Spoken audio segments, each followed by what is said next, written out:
everybody, and welcome to Fylde Borough Council May Cabinet.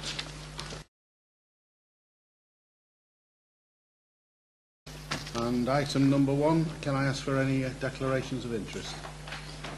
Yes, Leader, I have a personal and prejudicial interest in item number 8, and I shall be leaving the room whilst that is debated. Thank you.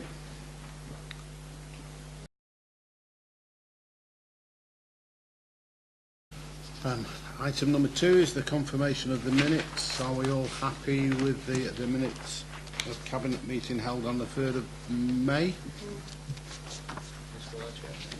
As proposed by Councillor Little, seconded by Councillor Trowfall. We all in favour?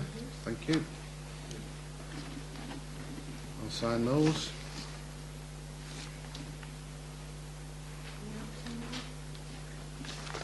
Thank you.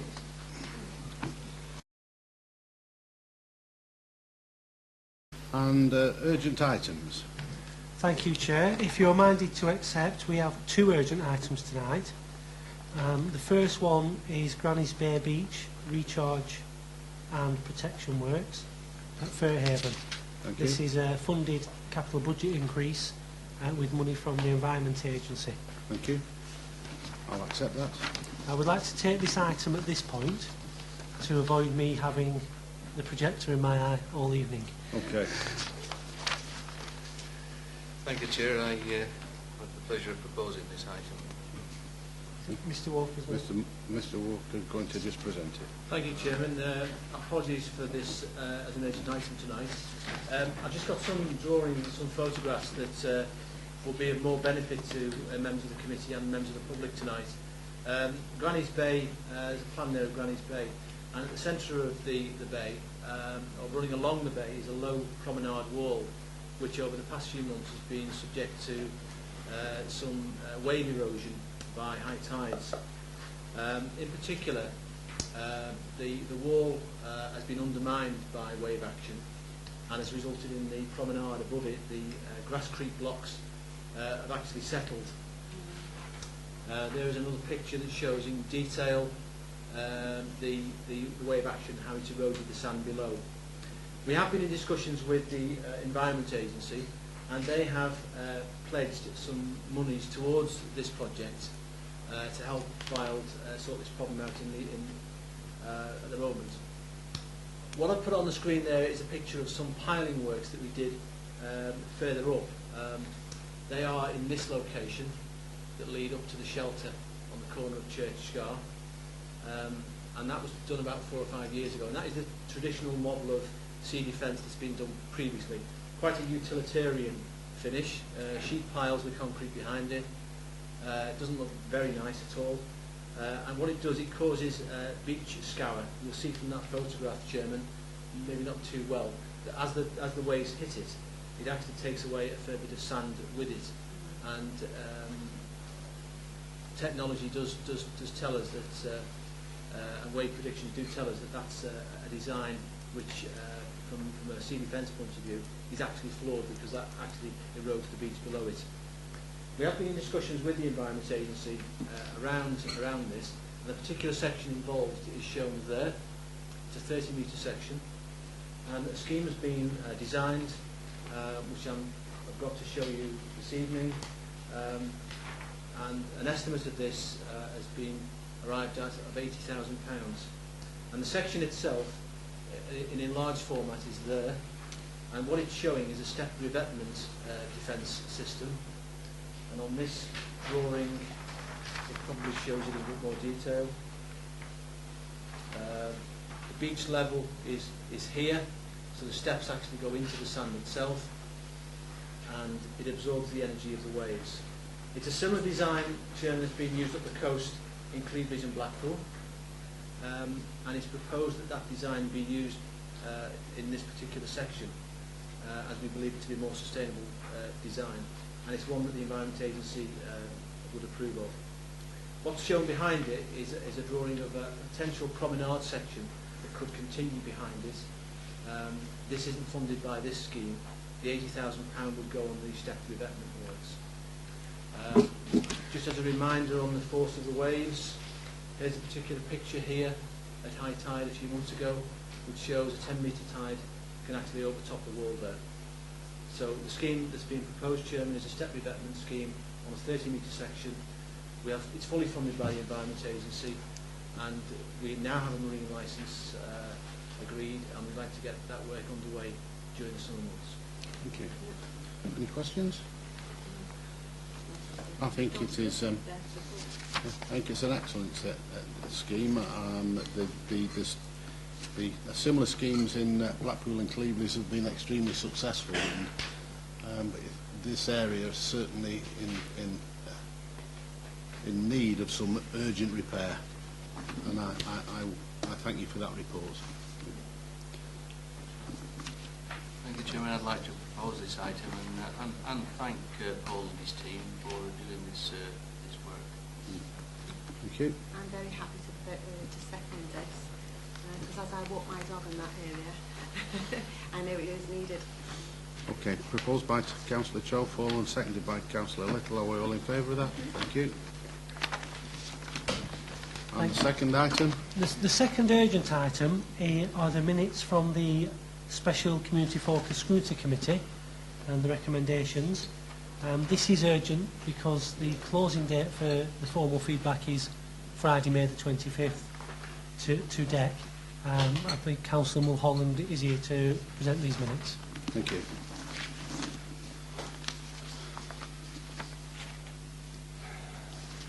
Thank you. Thank you. Good evening. Good evening. It shouldn't have been an urgent item either, because we had a special meeting timed for it to hit the agenda, but there's an administrative oversight. So, nevertheless, you accepted it as an urgent item, so that's fine. Yes. I presume you've all seen the report. It's a lengthy report. Yes. I've obviously got no intention of trying to pick my way through it. I would like to take the opportunity to thank the members of the Tax Committee Group and Lindsay Lacey and the portfolio holder for the help and support. Obviously we started, I think it was in August, thinking we'd have a finished report by December or January, and that was not to be. I mean, it got quite in depth. Yes. Nevertheless, it's finished. You have the recommendations in front of you, so if there's any questions, I'll be quite happy to share. We do have two questions. Yes. I'm aware that because this was a late item, Councillor Mulholland, we do have two questions from Councillor Nulty with regards to the report. At this point, can I ask Councillor Nulty to...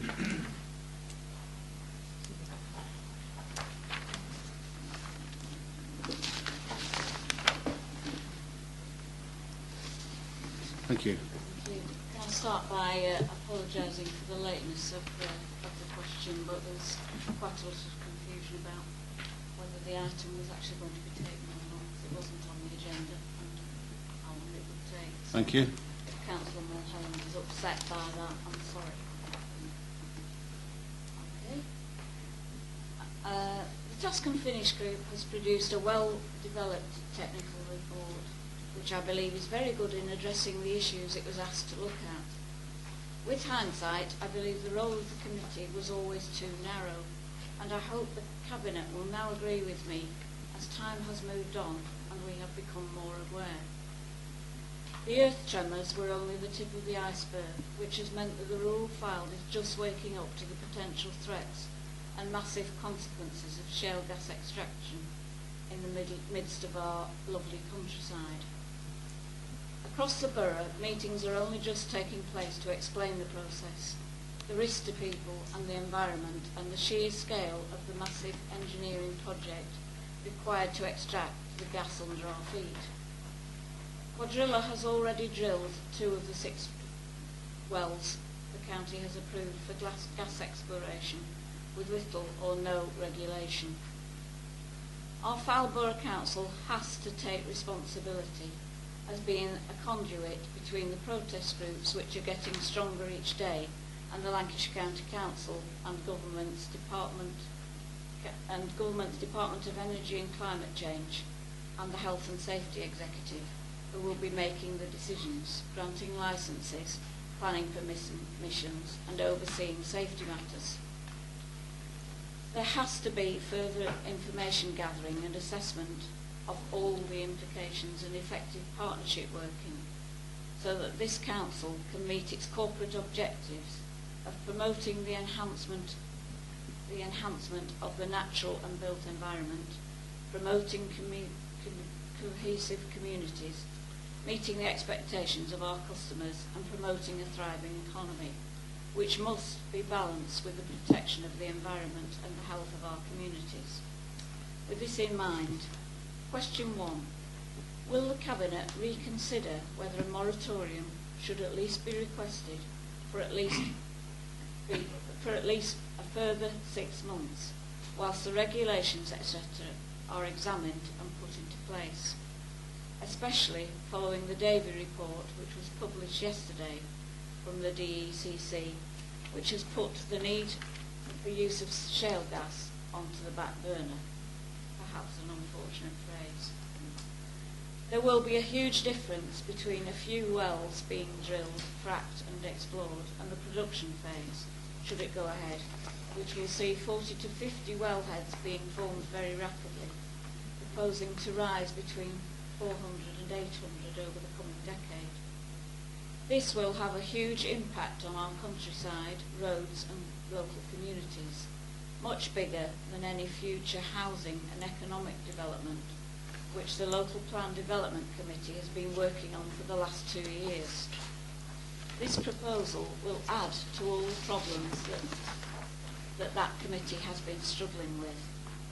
We need to start to prepare strategies for safety and to lessen the environmental impact, even if these are never needed.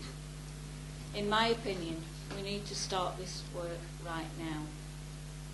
Given that the remit and focus of this report has always been narrow, question 2, will Cabinet request the Scrutiny Committee to look at forming a group immediately to look at the next stage of the development of Fylde gas field and going into production, should the exploratory phase be given permission to restart?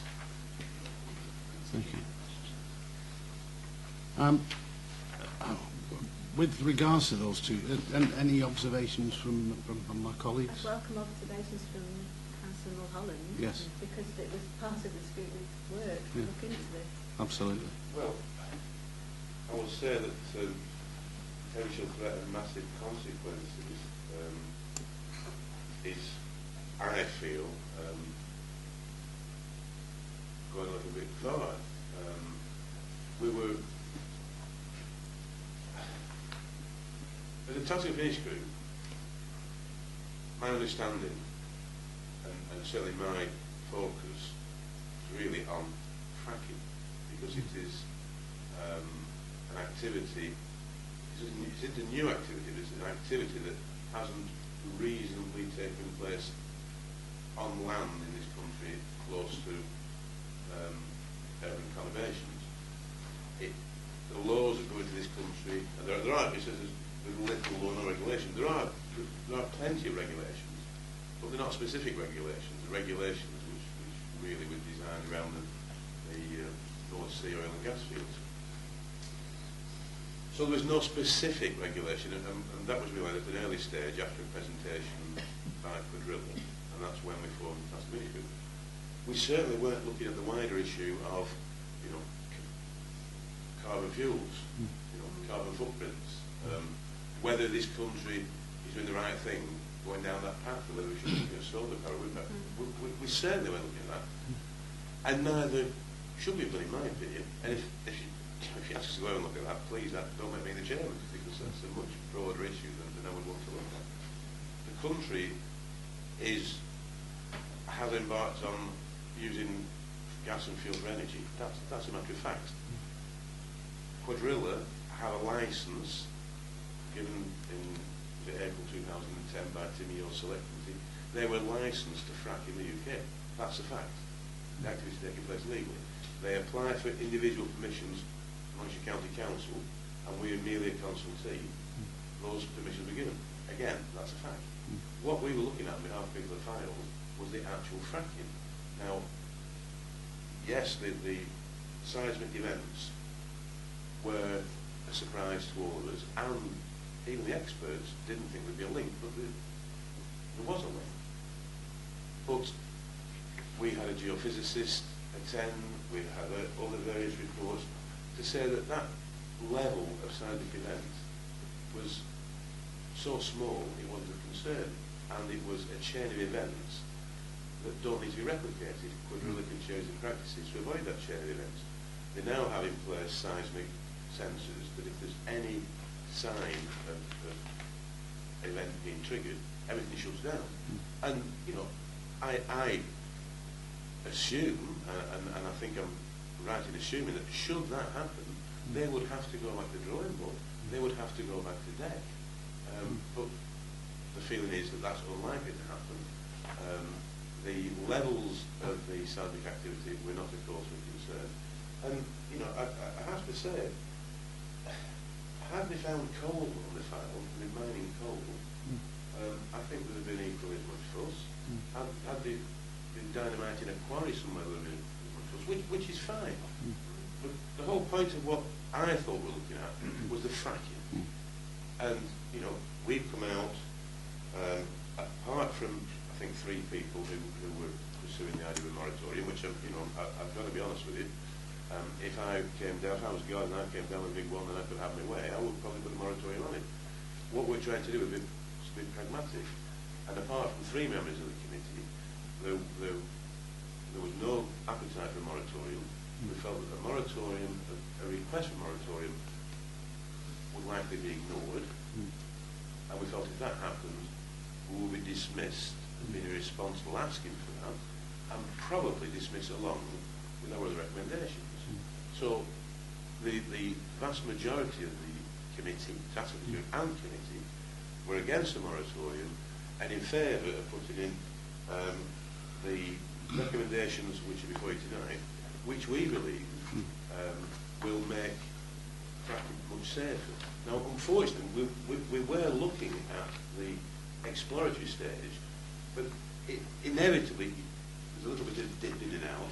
I was trying not to get involved because we're not at the commercial production stage.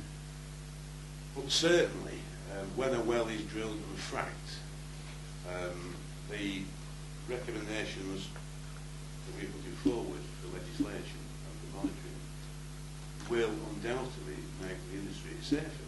And, you know, we had, you know, that's virtually been agreed with Quadrilla. I'm not saying that certainly I haven't discussed with them the idea of putting a levy on the industry, for example.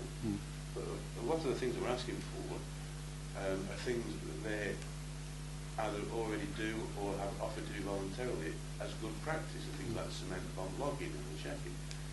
So, you know, with these recommendations in place, the committee believe fracking will be safer, with more control and monitored, and so if there is a production stage,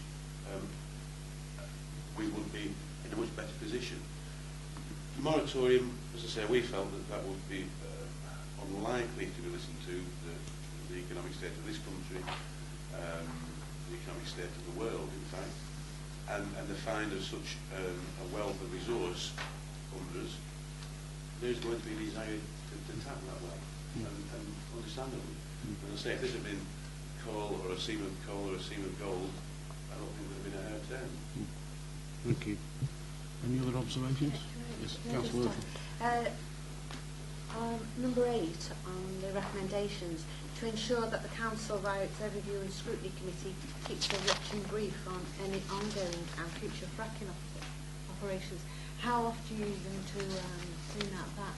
Well, this isn't too far off what Councillor Norton put this question to. Certainly, if a commercial decision by the company is made that they want to make a commercial production, then they have to go back to their electric account to get permission.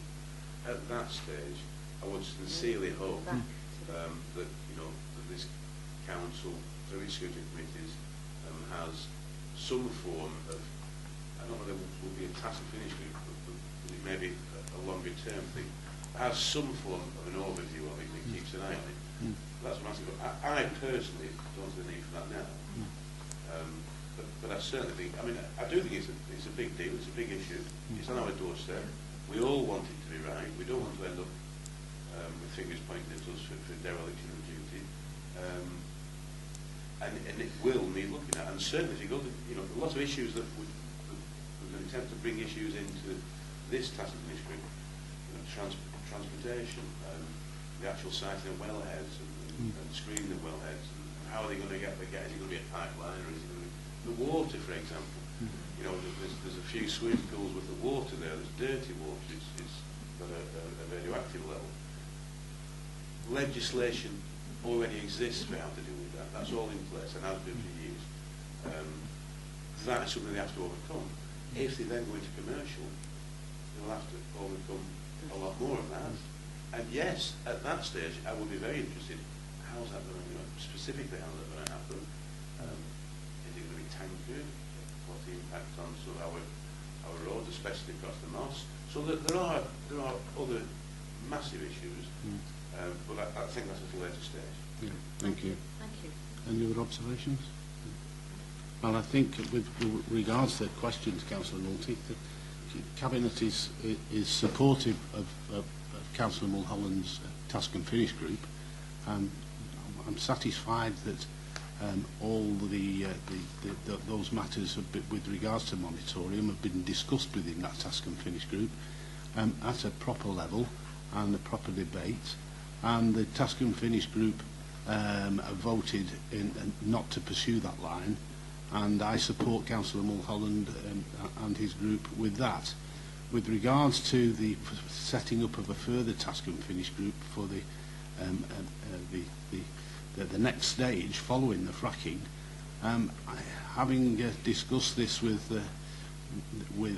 other leaders and Quadrilla, this is likely to be some years in the future, possibly 3 to 4 years in the future, and I can only see that when it comes to that stage, there will be bound to be further legislation and further investigation into that process, and if anything happened to that with that today, it would be, in my mind, virtually obsolete and old-fashioned. With regards to all the recommendations, I welcome the recommendations, and there is within that recommendation of number 8, virtually an assurance within that to give you peace of mind with regards to what happens in the future, and that is my view. But I thank you for the questions, so that Councillor Mulholland has had the opportunity to put all those observations to Cabinet. But I welcome the recommendations that are in the report and commend them to Cabinet. And but I thank you for those questions. Can I comment? Yes, by all means. One of the reasons I put these questions in late was that the Davey report came out yesterday, Yes. which I do feel has lessened the need to allow things to go forward as rapidly as they are, which is why, you know, I did vote for the recommendations that were put at the time, but I thought there would be no harm now in having a moratorium, because this has been pushed down the list, if you like, and shale gas isn't coming out as important as to the country for energy production as they first thought, which is why I put these questions in. Now, obviously, you will decide what you wish to do. Well, thank you very much. You know, I'm very aware of the feeling out there. Yes. And I felt a moratorium would be. I understand that, and anticipated your statement as well as the questions, but and I thank you for it. Thank you. And any other further comments, members? No. I'll propose this. Proposed by Councillor Trelfall and seconded by Councillor Little. And can I just take turn to thanks Kieran and his task force group? Absolutely. It's been several months, and a lot of work has gone into it, and they've done a great job. Yes, thank you. Are we all in favour of that? And might I add to that, Councillor Mulholland, my thanks. The report was comprehensive, long in length, but it was long in length through necessity, and clearly demonstrated the efforts that yourself, your scrutiny committee and task and finish group have gone to try and bottom out this subject. It is also commendable to Fylde Borough Council that they've taken this line. Lancashire County Council haven't, and they're the mineral authority. WYRE Borough Council haven't, and they're a neighbouring authority with equally the same, with residents with the same problems. Blackpool Council haven't, and they have also, they're also a neighbouring authority with residents that should have the same concerns. We are the only council in this area that has taken this seriously in order to address some concerns that our local residents have put forward. Quite right, Chairman. Obviously, Lindsay Lacey is responsible for a lot of the work here, and she's done a marvellous job. She was a very diligent worker. But you're quite right in what you're saying. I did make that point to committee. Yes. You know, if you look at the map of the Fallen Shale Field, just that, it stretches over to Tolton, inside Preston, way over WYRE. And you're quite right, Blackpool, WYRE, I think 2 or 3 authorities around the Preston Fringe. Yes. And we've stuck our nose in and we've demanded some answers on behalf of our residents. Nobody else has. Whatsoever. And you to be commended for that. I think the whole of Fylde Borough should be commended for that. Absolutely. Thank you very much, Chairman. And I also thank Lindsay Lacey for the diligence that has been put forward in presenting this, and I thank you very much indeed. Thank you.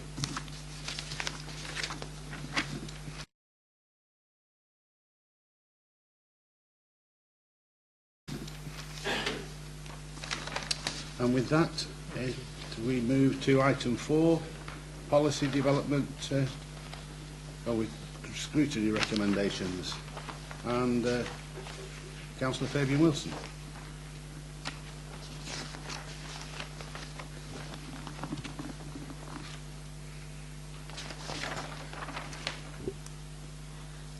Good evening. Good evening. Got a few here for you.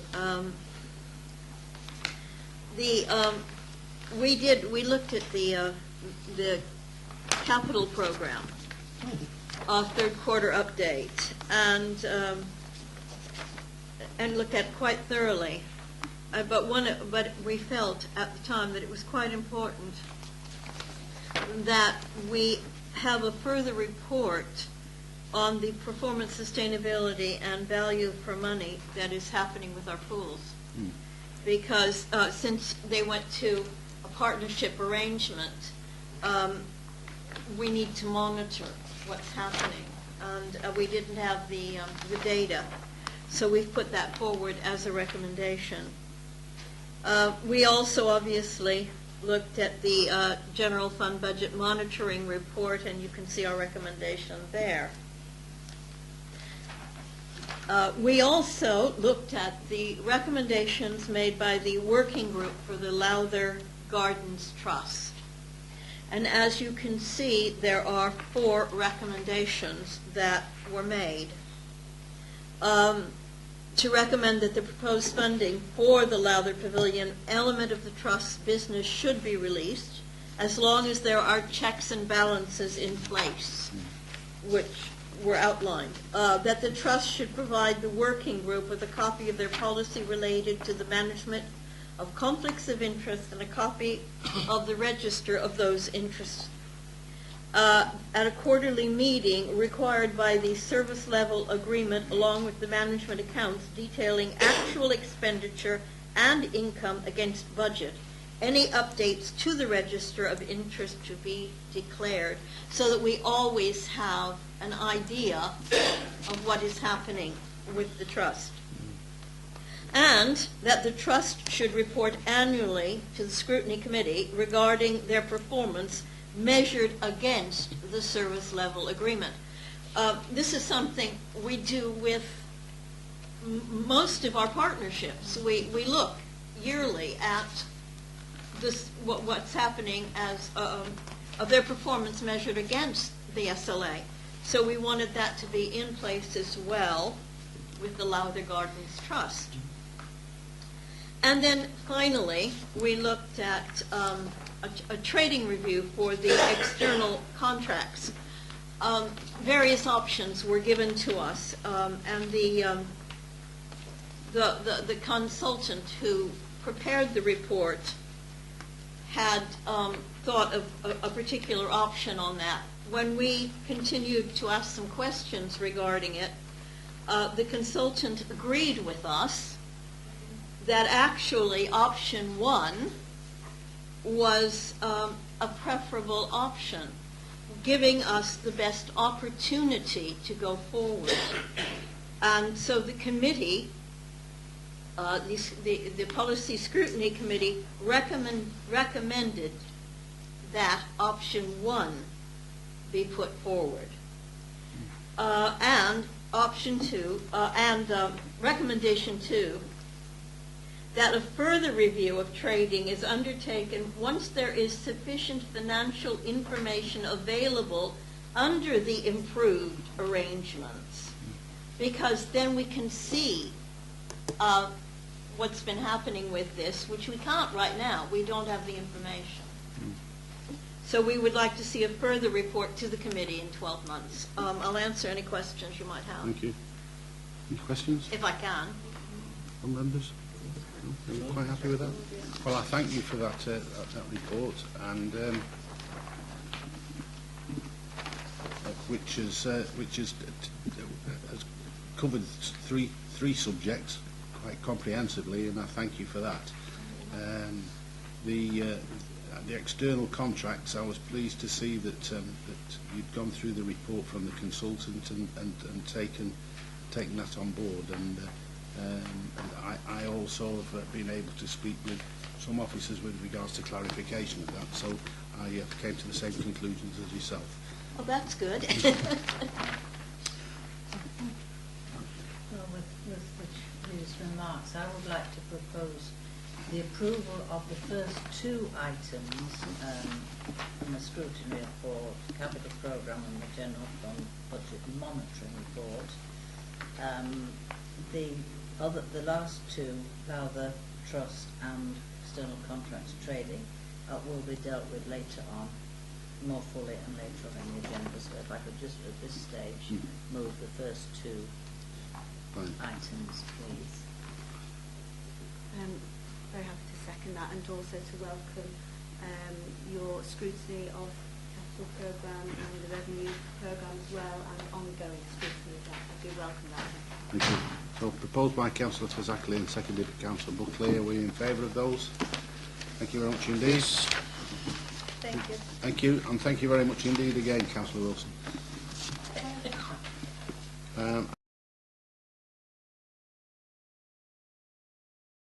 Item 5, the Member Development Steering Group minutes, and Councillor Nash. Good evening to you.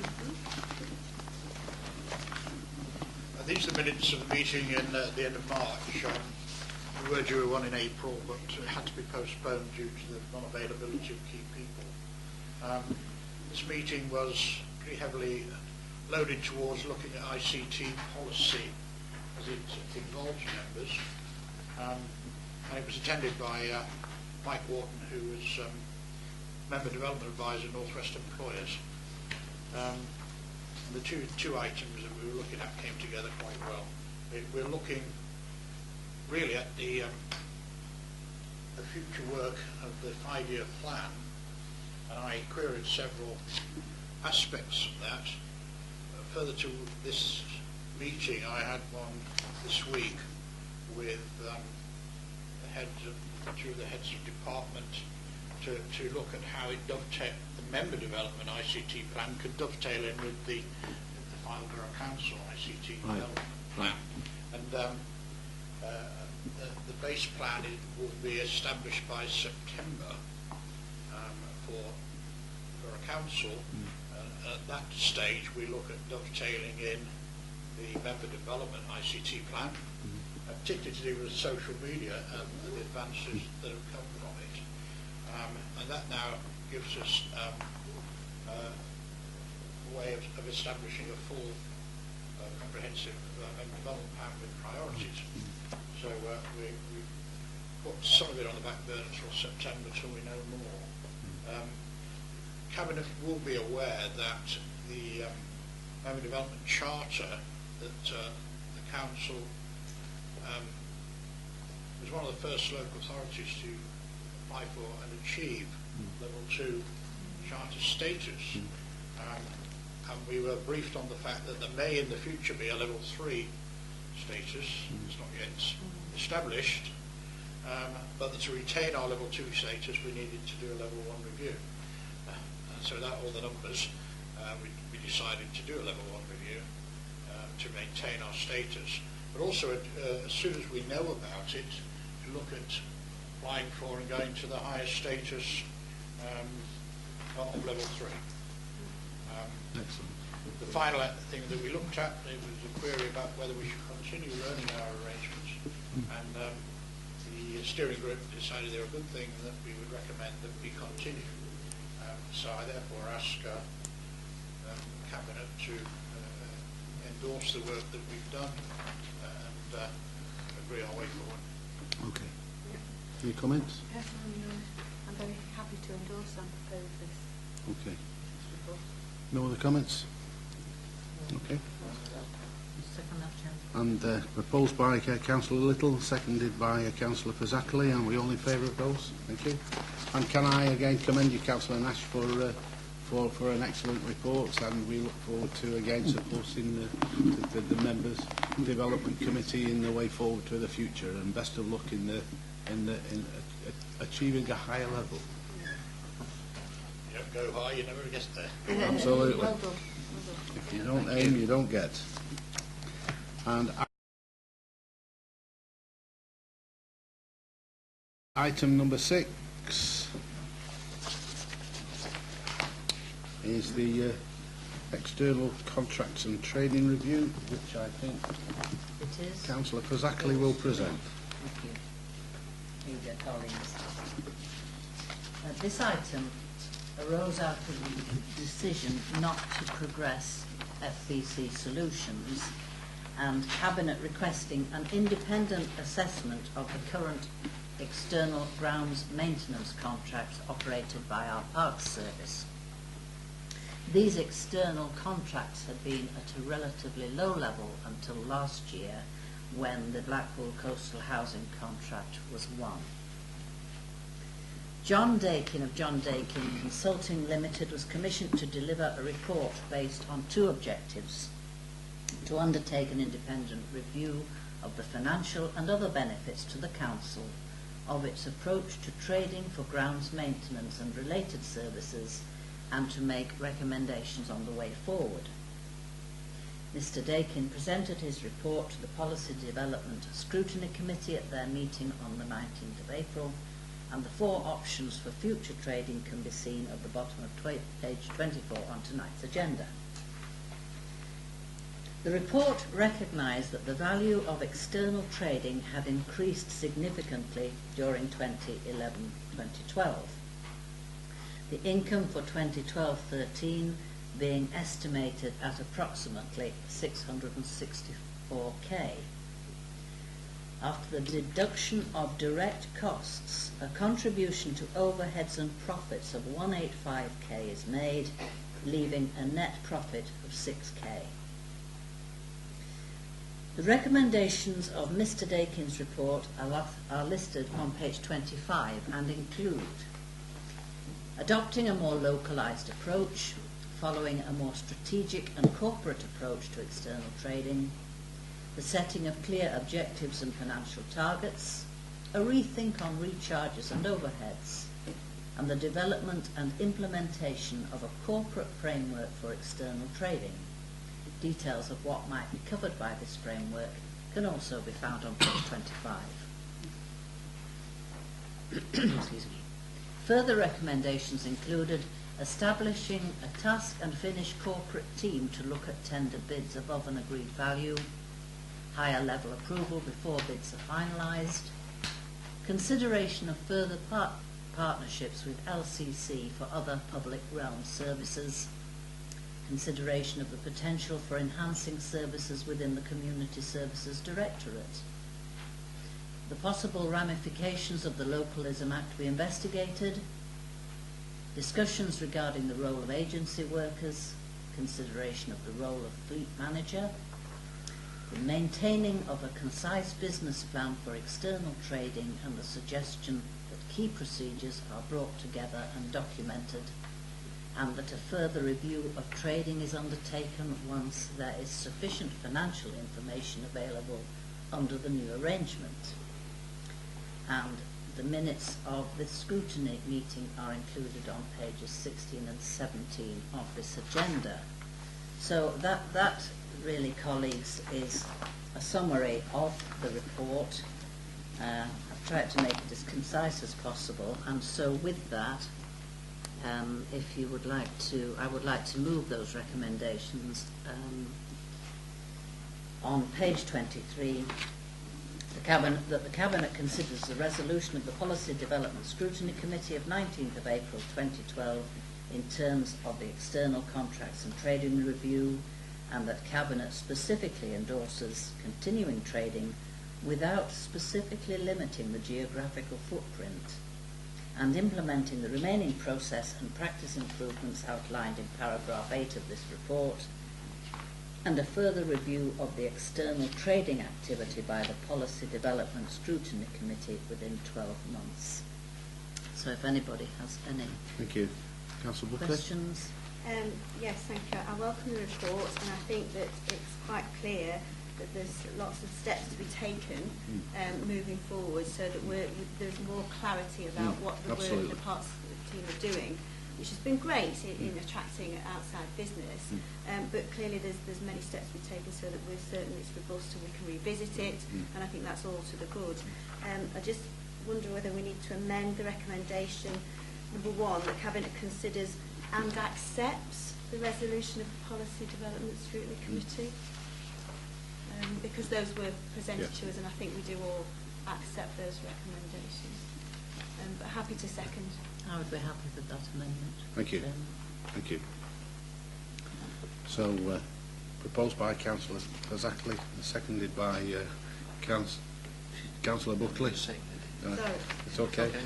Can we make a note to the recommendation number 1 is slightly altered, and with that slight alteration, can we all show? Yes, we're all in agreement. Thank you very much indeed.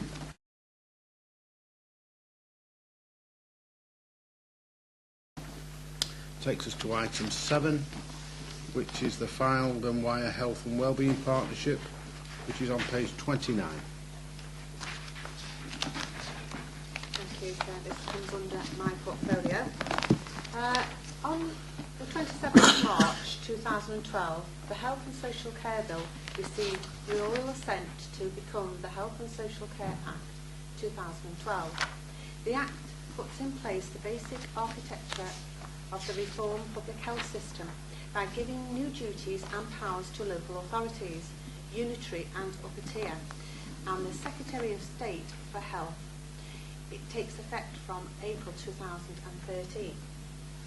Key changes include the abolition of primary care trusts, PCTs, the strategic health authorities, SHAs, the formation of GP-led clinical commissioning groups, CCGs, to manage the bulk of the NHS commissioning budget and take on the role of local leaders of the NHS.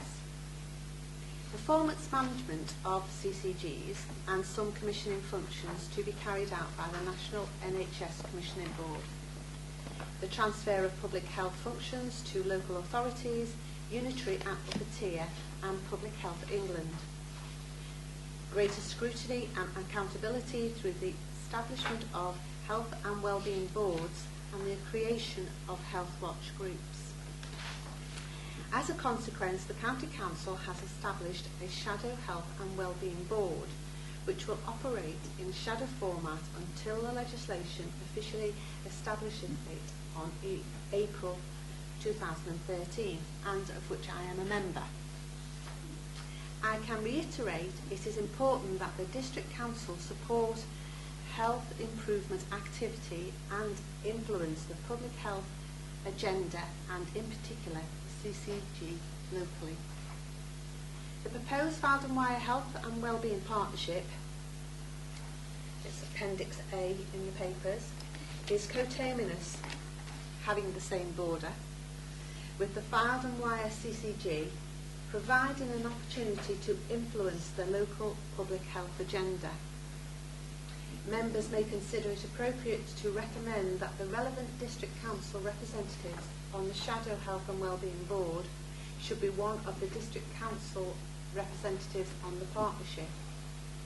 Given the uncertainty about future funding of local strategic partnerships, participating in this partnership would provide the opportunity to continue influencing public health improvement locally.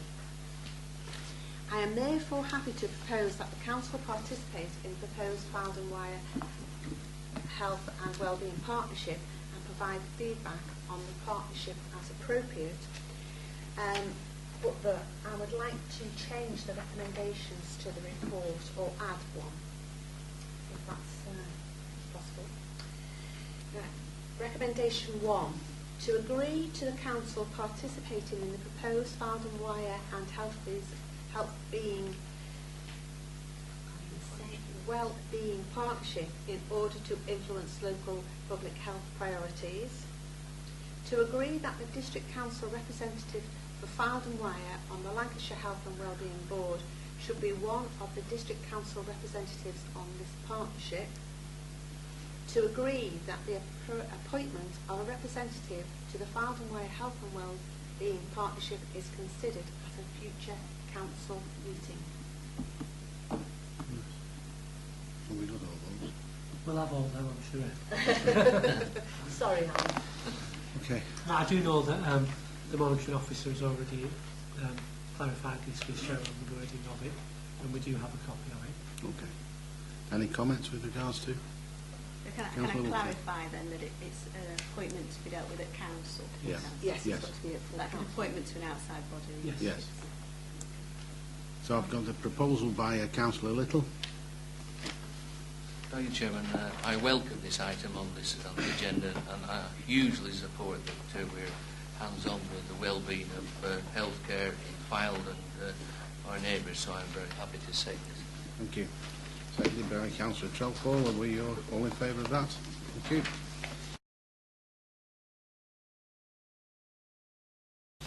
Item number 8. I now have to banish Councillor Fazackerley.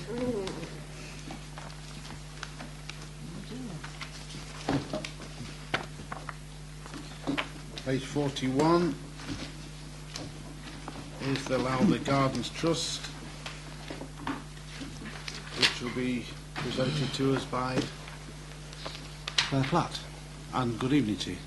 Thank you, Chairman. Good evening, members.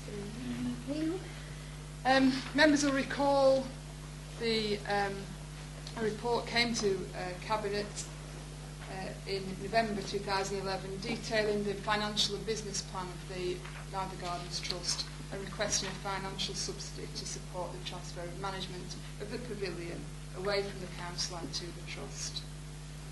At that point, members decided that the amount should be dealt with and considered further through overview and scrutiny processes. And so, subsequently, Policy Development Scrutiny Committee met in December and appointed a working group to progress your decision. The working group reported back to the full committee on the 19th of April, and the minutes of that meeting are provided earlier in the agenda that Councillor Fabian Wilson reported on.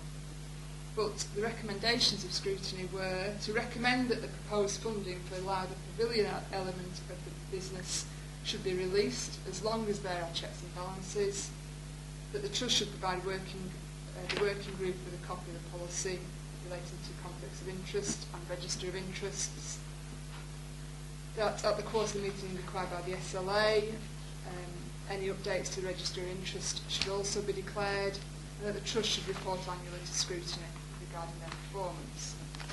So the draft SLA is attached to Appendix A of the report and has been updated in accordance with those recommendations from scrutiny. Members will be aware that we currently have 4 members of staff at the Pavilion who will transfer to the employment of the Trust should this subsidy go ahead, and it's been anticipated that their transfer will occur on the 1st of June. and under the provisions of the Transfer of Undertakings Protection of Employment Regulations. As part of the transfer of management responsibility, members will also recall that the Trust requested some surveys to be completed in terms of the building condition survey. Yes. And also structural, mechanical, electrical engineering elements of those. Those surveys have been completed, and discussions do continue with the Trust in terms of the level of any capital support that could be requested into the future. As such, any funding request would form a future report to Council and or Cabinet for future consideration. So the levels of the subsidy are detailed in the report. The Trust also listed 2 caveats in presenting their financial plan for approval: that any redundancy payments made to staff previously employed by Fylde Borough and due to restructuring would be met by ourselves, and to allow them to bid for capital funding from Fylde Borough Council for any further future redevelopment. This report solely addresses the future management of the pavilion, and there are further discussions needed in terms of progressing the gardens and associated leisure provision. But in particular, I want to draw members' attention on page 45 as well to the financial implications of the report. Obviously, the revenue subsidy provision is identified in paragraph 14. But also the Council was requested to support an application for the Trust to join Lancashire Pensions Service via community admission and ring-fence solely to those staff who be in the pension scheme whilst employed by Fylde Borough. Pension Service has advised a big cost of about £1,200 to the Council for provision of the information, and it's expected that this cost will be met as a via-in from existing budgetary provision. There are 4 members of staff transferring. Only 1 member is currently of pensionable age, and so if the current estimated value of this liability is £6,000. And in addition, the total redundancy liability for all 4 employees is currently estimated at approximately £12,000 at the date of transfer. So this liability would materialise in the unlikely event that all staff remain redundant at some future stage. The draft service level agreement is attached to Appendix A and has been considered through the scrutiny process as well, and as I say, updated in line with scrutiny recommendations. And members are requested in the recommendations of the report that the following revenue budget provision to allow the Gardens Trust in support of management of the pavilion and in line with their financial and business forecast should be as follows: 2012-13, 71,417, reducing over the period of the business plan to, in 2016-17, a level of subsidy of £31,667. And also a recommendation that the final terms of the service level agreement be delegated to the leader in consultation with myself and the Section 151 officer to mitigate any potential conflict of interest given the portfolio holders or the trustee. Thank you. Thank you, Chair. Thank you. Any questions from members? Councillor Buckley? Just to reiterate that the funding is already budgeted for. Yes.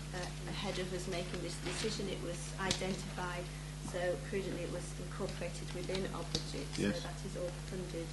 And also on the issue of redundancy costs, it's not to say redundancies will happen. No. I don't want that to be the message that comes out from here at all. Yeah. It is just highlighting the maximum liability that would fall upon the council should that happen. So, the other thing I wanted to mention was Councillor Wilson's gone, I think. Yes. It's a shame. I would have asked her about the work that the scrutiny committee have done, a lot of work, because there was a lot of concern raised from particularly members of the community groups, amateur groups that use Lowther, and it was very, very important that we took those concerns on board and flushed them out. Yes. And I understand, and I was seeking some reassurance tonight, that there has been a meeting of minds, and that we have protected as far as possible the interests of those community groups, because that is what Lowther, it's part of Lowther's appeal is to all of us as residents is that we support our amateur group. So I don't know what reassurance Claire can give us, but I'd be interested in that.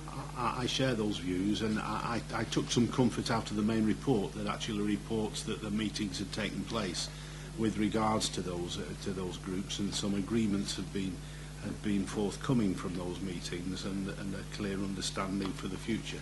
But any observations from Claire, I would welcome. I think the scrutiny process was very valuable in the protection of the interests of the local user groups. Yes.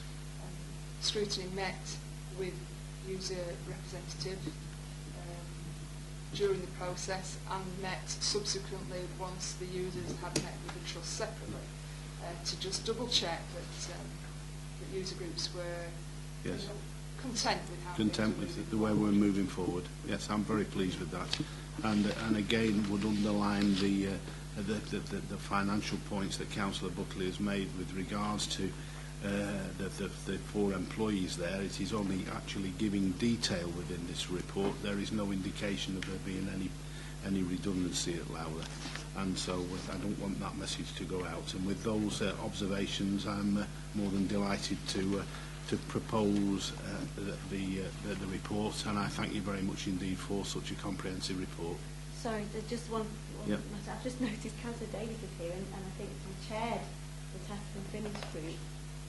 So if there's any comments you wish to make. I think Claire's done one of the excellent schools, and they've covered everything. Try to keep everybody happy as much as we can, especially from the parents' point of view. And the Task and Finish group, which is Charlie's here and a few others, we've really delved into everything we possibly can. So we've covered every aspect from every issue, from the top of the ceiling to the HVAC event. So you can't really say everybody's happy, but as near as we can, everybody's satisfied with the result we're getting. I'm happy to second. And seconded by Councillor Buckley. Are we including the recommendations of scrutiny again? Yes. And yes, to include the recommendations of scrutiny, and can I also, Councillor Davies, thank you very your Task and Finish group and fellow councillors within that for the excellent work that you did in putting this forward that has produced this report. Thank you very much indeed.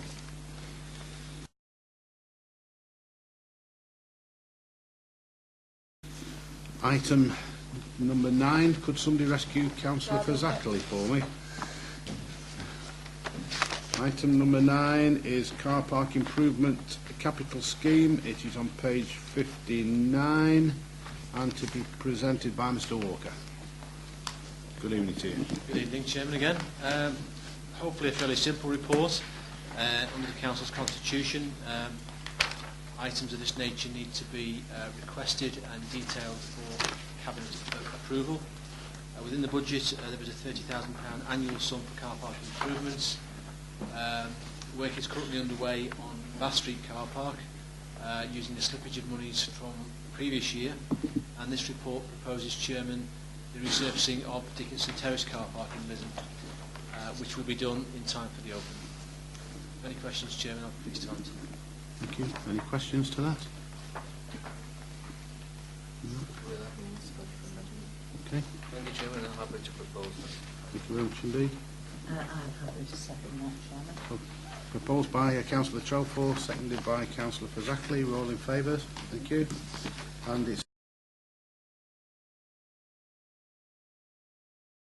thank you very much indeed, Mr Walker, and it's good work to move on and get these car parks completed. And you're next on with Promenade Footways, which again is a good story. Yes, Chairman, a similar and related subject. Members will be well aware that the Council, when it set its budget in March, established an annual budget of £40,000 for Promenade Footways. This report again details how that sum is proposed to be spent. A detailed survey has been undertaken of the various issues down on the promenade around Lytham and Church Scar, and one section in particular, the footpath leading to Charlie's Mast, has been tendered, and there are quotations in the report. And the remainder of the sum is proposed to be spent on the promenade, and we are currently out to tender on that, Chairman. The additional good news to mention is that through the three-tier forum, some members are a member of, the County Council has pledged a further £40,000 to be spent on promenade footways in the current year, and we're in negotiations with the county as to the drawdown of that sum. Thank you very much indeed. Any observations from members? Thank you, Chairman. I'm happy to propose this. It's a much used part of Lytham, and I think the residents of Lytham will be benefactors with the people who visit Lytham, so I'm happy to propose it. Thank you. I'm happy to second it. So proposed by Councillor Trowford, seconded by Councillor Little. Are we all in favour of that? And I thank you, Mr Walker, and for the report. And it was particularly good that following the first meeting of the three-tier forum, we were able to draw down an extra £40,000 out of that forum. So I was particularly impressed that we've got off to a good start. And thank you very much indeed.